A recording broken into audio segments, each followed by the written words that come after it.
Hello! It's our favorite time of the year. The Oscars are this Sunday. But first, the more important awards are happening tonight. Right now, the 2023 Kovals are upon us. Very important. Not what the Oscars would pick, but what I would pick. My nominees, my winners. I'm going to give them to you for most of the main categories, and I'll walk through what I think about the performances. And please ignore the whatever's going on back there. The joys of home owning are in full effect. And I'm also kind of sick, so if I sound more nasally than usual, apologies. So the first nominees are going to be for the Sound Award, and for each one of these I'm going to give my 4 nominations and then my winner last. So here we go. Up first in sound, the first nominee is RRR. All Quiet on the Western Front, Avatar: The Way of Water, and Elvis. All 4 of these movies sound excellent, obviously. I like all 4 of these movies. All Quiet on the Western Front is certainly a movie that I like, but have a strong dislike for about the final third of that movie. Nothing to do with the sound. I can't deny the technical quality of it. Same with Elvis, and obviously Avatar sounds amazing. It's pretty much, technically dominant, I'd say, and RRR kind of speaks for itself. Those scenes with music and the animals going is just absolutely electric. But there's obviously only one winner for sound. It's no shock. It's Top Gun Maverick. I mean, the planes go fast. What do you want from me? They sound amazing. And Tom Cruise does it again. Next up, we have visual effects. A very important category. Here we go. Top Gun Maverick, first nominee. Not a winner this time, but got to give it up to it. Clearly an expensive movie and very well done effects. All Quiet on the Western Front, again, not a movie I'm the biggest fan of, but I can't deny its technical quality. RRR, same thing. Can't deny the quality of it. And this is a movie I actually like, so there you go. Everything Everywhere All at Once, not a winner in this category for me. I know, big surprise. All the Oscars and all the awards ceremonies are loving Everything Everywhere. We'll get to it later. The winner shouldn't be a surprise. It's Avatar: The Way of Water.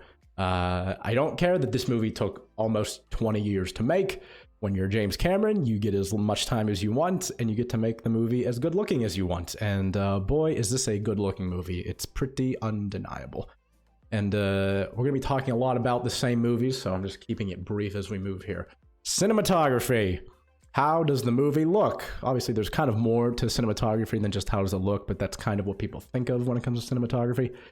Top Gun Maverick. Good looking movie. The Northman. Shut out at the Academy Awards this year, and most award shows, much to my disappointment. RRR. Shut out of this category, amazingly.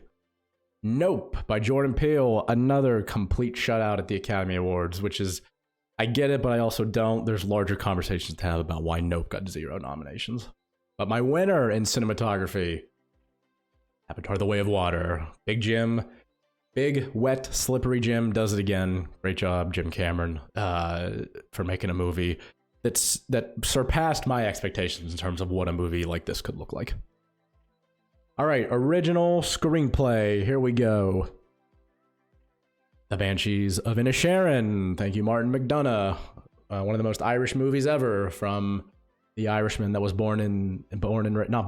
raised in England. After Sun. Charlotte Wells wrote this solo, I believe. For a directorial debut, it is a hell of a movie and a hell of a script. Tar, a movie that has no business working and no business being hilarious and as good as it is. Todd Field, Tar. Decision to Leave, Park Chan-wook's kind of whodunit mystery thriller. Really good. Did not even get a nomination for Best International Picture, which is pretty crazy to me because that felt like a showing. It's a really good movie. But my winner for original screenplay, it's James Gray's Armageddon Time. This is a devastating movie. I absolutely love it. It's beyond words how good this movie is. It's going to show up again. There's a spoiler alert. It's going to show up again in more awards for sure. This movie's phenomenal. Absolutely brutal, devastating, all-around masterpiece. Let's move on to adapted screenplay. Easily the weakest nominee, or the weakest awards this year for sure. You really kind of have to stretch to find really masterful adapted screenplays, but I did my best. Women Talking. The Women Talked. I listened. A great movie. I think it's held together by a script mainly. I wasn't disappointed in the performances of Women Talking, but I guess when you get like 5 or 6 big names like you have in this movie, I was hoping one of them would stand out, and they're all kind of on the same level, which is kind of the reason I think they got shut out at the awards for the acting nominations. They all kind of cancel each other out. I think Claire Foy was kind of my favorite. Maybe Rooney Mara. It's kind of hard to say. Again, they're all kind of on the same level, but the screenplay is what really makes this movie go. The Northman.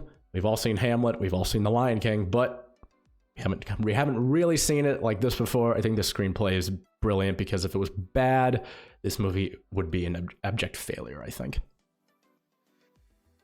White Noise. Yeah, again, I'm kind of stretching here. I liked this movie. I didn't love it, but I think the screenplay is pretty good, and it's become slightly more culturally relevant, I suppose, in the recent weeks. Guillermo del Toro's Pinocchio. Now, I really liked this movie. I really did, and I think the screenplay is really good. Again, we're kind of stretching here for adapted screenplays, but my winner is something we are definitely not stretching for. After Yang, a great movie that nobody saw. Colin Farrell starring in it.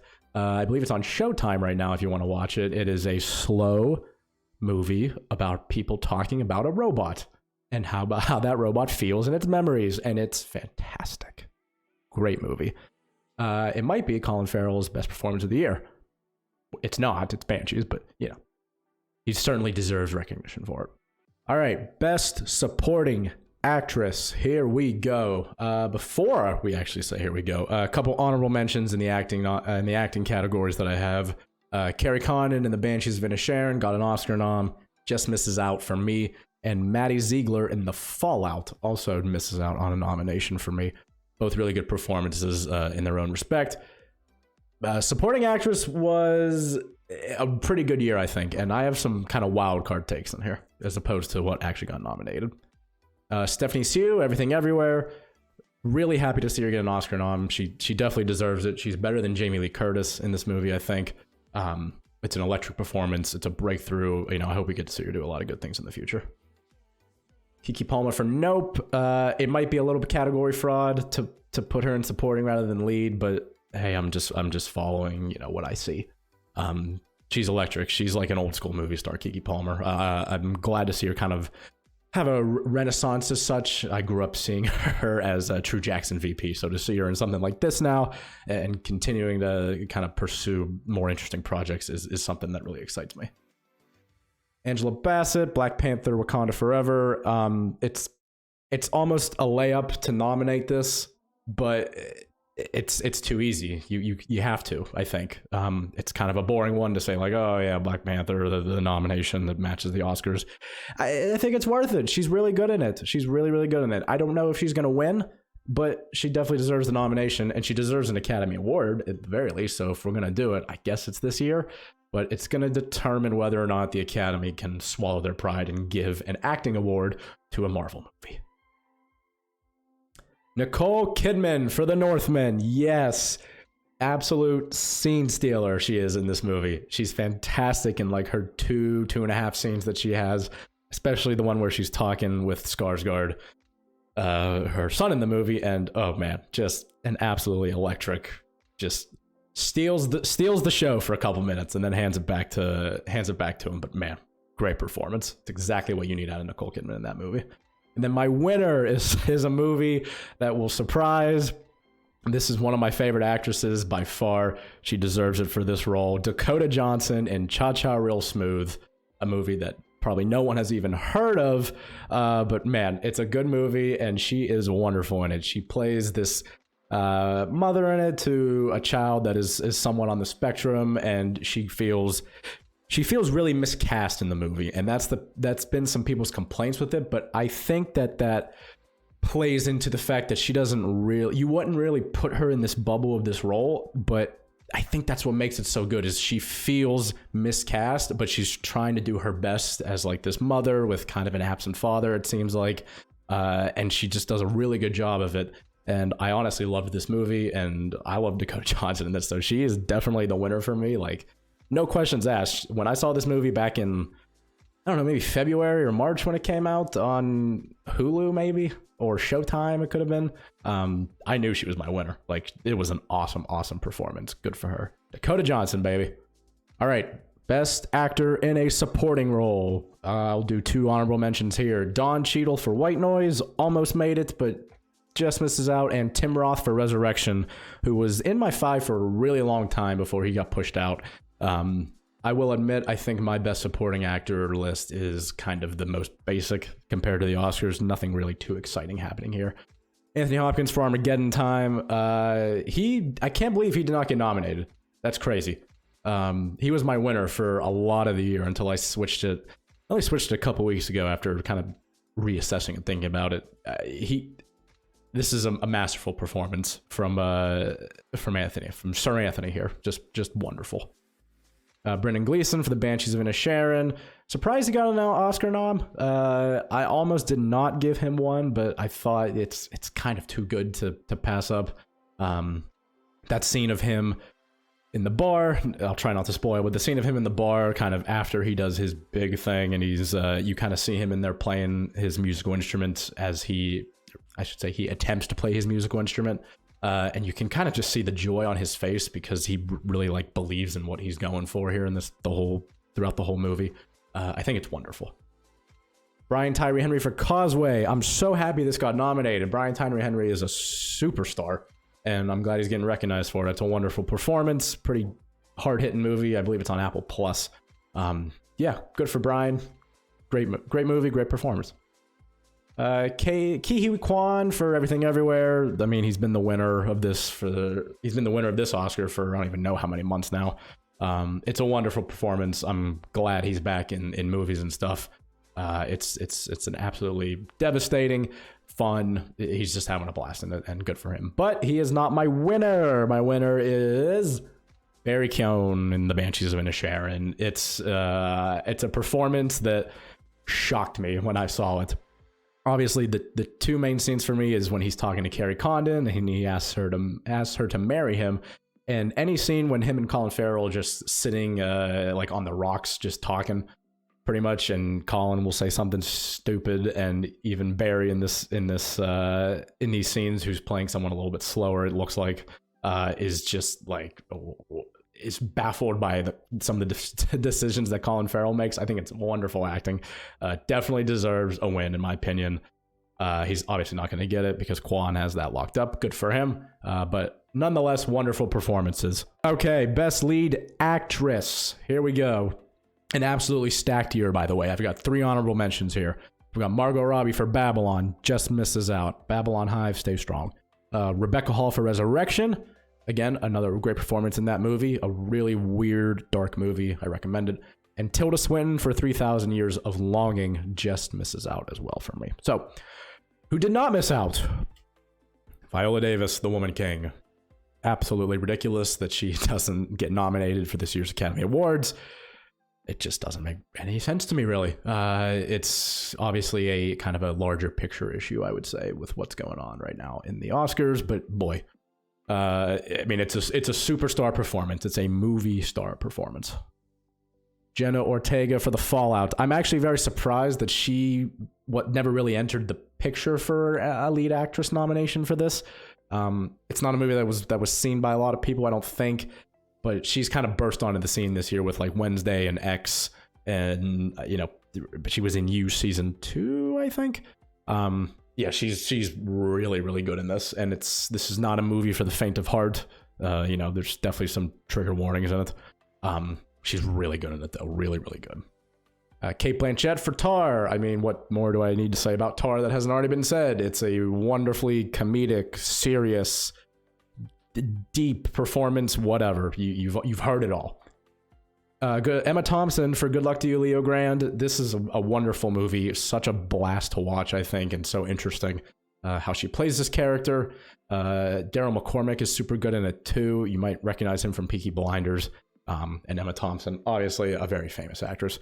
I'm kind of surprised that she didn't sneak in a nomination here, but I guess we can't get Emma Thompson every year, right? She's great in this movie. really, really kind of vulnerable, but sticks to her guns. Yeah, great movie. And my winner should be no surprise at this point, considering who's missing. It is Michelle Yeoh for Everything Everywhere. Yeah, and this is not a courtesy Oscar. This is not a body of work Oscar either. She's absolutely deserving of a win here. Between her and Blanchett, it's probably going to be Blanchett, but it's starting. The tide might be starting to shift towards Yeoh, which would be phenomenal. I think Blanchett already has an Oscar. Michelle Yeoh does not. I think it would be an absolutely wonderful thing if Michelle Yeoh were to win the Academy Award on Sunday. All right, Best Actor in a Leading Role in a Movie. I don't know. All right, 3 honorable mentions here. I have Austin Butler for Elvis. It's a great performance. I can't deny it. I hope he does not win on Sunday. Please, for the love of God. Paul Mescal for Aftersun just misses out for me. He got an Academy Award nomination. He deserves it. And then Johnny Knoxville for Jackass Forever just literally was in my top 5 all year. And I had to make a very hard decision that I'm not proud of, to boot him out and give him the 6th spot. It breaks my heart that I did that. I'm sorry, Johnny. Maybe you'll forgive me. All right, here are the 5. Colin Farrell for The Banshees of Inisherin. Great performance. I hope he is the winner on Sunday. I pray he's the winner on Sunday. Brad Pitt for Babylon. This is what kicked Johnny Knoxville out, and it hurts, but man, Brad Pitt is so good in Babylon. I think he's the standout of this movie. A great movie. It's only 3 hours, so please watch it. It's fantastic. People say he was a little bit miscast, kind of didn't really fit the role. I kind of thought he actually fit it perfectly, despite the kind of uncomfortableness that he might kind of show in some of the scenes. I think it goes with his character really well. N.T. Ramarao Jr. for RRR. Yes, he plays kind of the less conflicted of the 2 leads. Well, listen, we're going to talk more about RRR later, but this is a wonderful performance. Tom Cruise for Top Gun Maverick. I mean, come on, people. What are we doing here? I know that awards hate Tom Cruise. The voting bodies do not like him because he's a weirdo, which fair enough.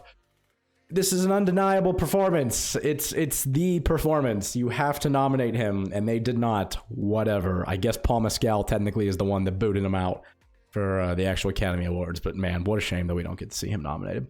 But my winner, oh yeah. My winner is Ram Charan for RRR. Yes, indeed. Obviously, the one that is a little more conflicted in his motives and what he does to go about getting his end goal satisfied. But man, it's a great movie, and I don't think the movie works if you aren't convinced by both of these two and the things that they do and how they play off of each other. The friendship that they have, and then the fight scenes that they go through. Not just fight scenes, but perhaps dance and singing scenes as well. I just don't think you get there without the strength of them. If their performances waver in the slightest, I think it doesn't work, and you kind of check out with the over 3 hour runtime here. You don't check out, and I think mainly it's because of how these two play off of each other. Best Director. There's only 5 of these boys. My honorable mentions are Baz Luhrmann for Elvis, a movie I did really like, I have to admit, sadly. Jordan Peele for Nope, and the Daniels for Everything Everywhere. So, sorry, Daniels, you don't get my director nomination, even though you're probably going to win on Sunday. All right, S.S. Rajamouli for RRR. As we discussed, the strength is definitely in the 2 actors' performances, but the whole thing is held together by Rajamouli's directing style for sure. Martin McDonagh for The Banshees of Inisherin.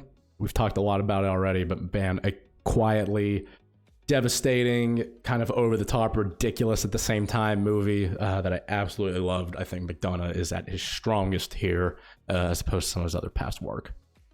Todd Field for Tar. This movie has no business working, and while Blanchett certainly does her best, acting-wise, Todd Field is just pulling us on strings during this entire movie. It's so good. James Gray for Armageddon Time.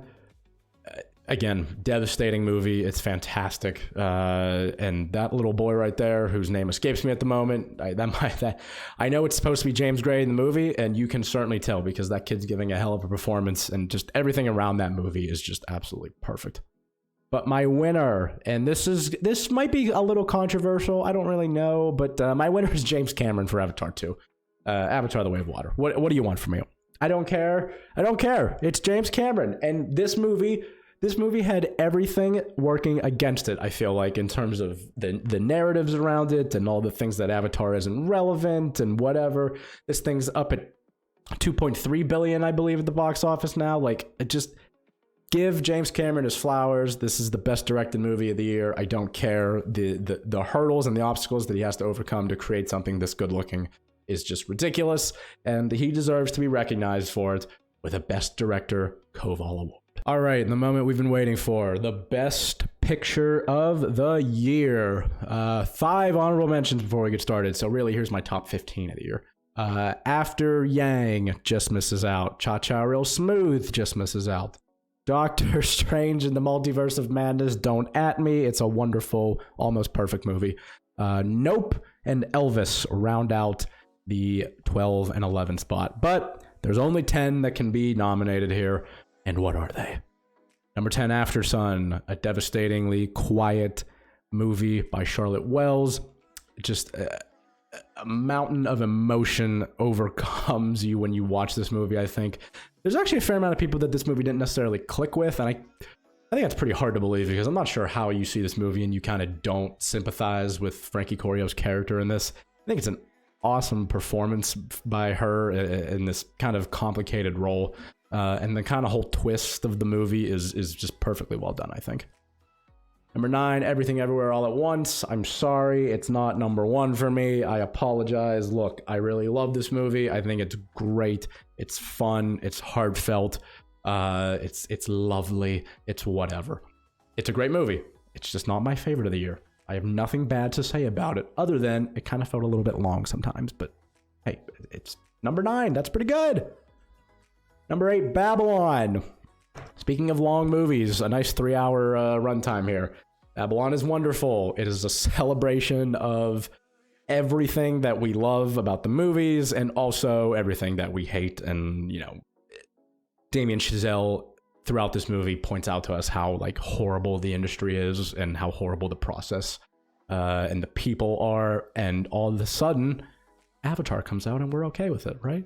Right? Babylon, number 8. Number 7, Tar. It's a little bit low for me, I fully admit. But Tar is great. I have nothing bad to say about it. I just have other movies that are ahead of it. That's all.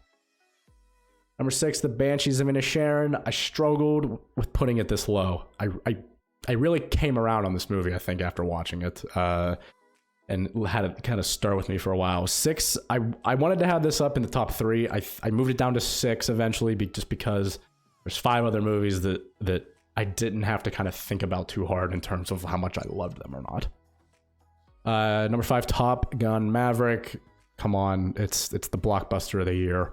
Tom Cruise just completely tears this movie apart. It's wonderful. It's perfect. The Northman. Yes, it's that high for me. It's a great movie. It's a perfect movie, pretty much. All around, from performances to directing to the visual style of it is just amazing. If you haven't seen this, I think it's on Peacock. Go check it out, especially if you just want like a good 2-hour and whatever, like Viking thriller. Number 3, Avatar: The Way of Water. Yep. Only number 3 for me, even though I gave James Cameron Best Director. There's just 2 movies that I like slightly more than it, even though Avatar is a perfect 5 out of 5 for me. Number 2, Armageddon Time. Yep. Again, I just can't get over the quiet devastation that this movie tells over and over again. And then that ending happens with Jeremy Strong, and it's just like getting hit with a ton of bricks just right on your chest and almost knocks the wind out of you. It's just so like rough. It's a wonderful movie, fantastic. But there's only one Best Picture winner for me. Rise, Roar, Revolt. It's RRR. It's been RRR since this thing came out on Netflix in whatever month. It's been number 1 for about 8 or 9 months for me, probably. The dancing, the singing, the acting, the fighting, the visual effects. There is nothing more perfect than RRR this year. I won't have it any other way. I don't care that it's a 3-hour Tollywood movie where it's dubbed and not even dubbed in English for us here in America. I don't care about any of that. It is a perfect movie. It deserves nothing less than Best Picture. It wasn't even nominated at the Academy Awards. Whatever. It's gonna win Best Original Song at least, hopefully. Look, it's my number one movie of the year. Leave me alone. I don't know what you want me to say. So that's it. Those are the 10 best movies of the year. That is the Kovals. I tried to keep it short and sweet. Hopefully I did. Thank you, everyone, for watching. I will do my actual Oscar predictions before they happen on Sunday sometime soon, so be sure to take a look out for that. But other than that, thanks for watching, everyone, and I'll see you in the next one. Bye-bye.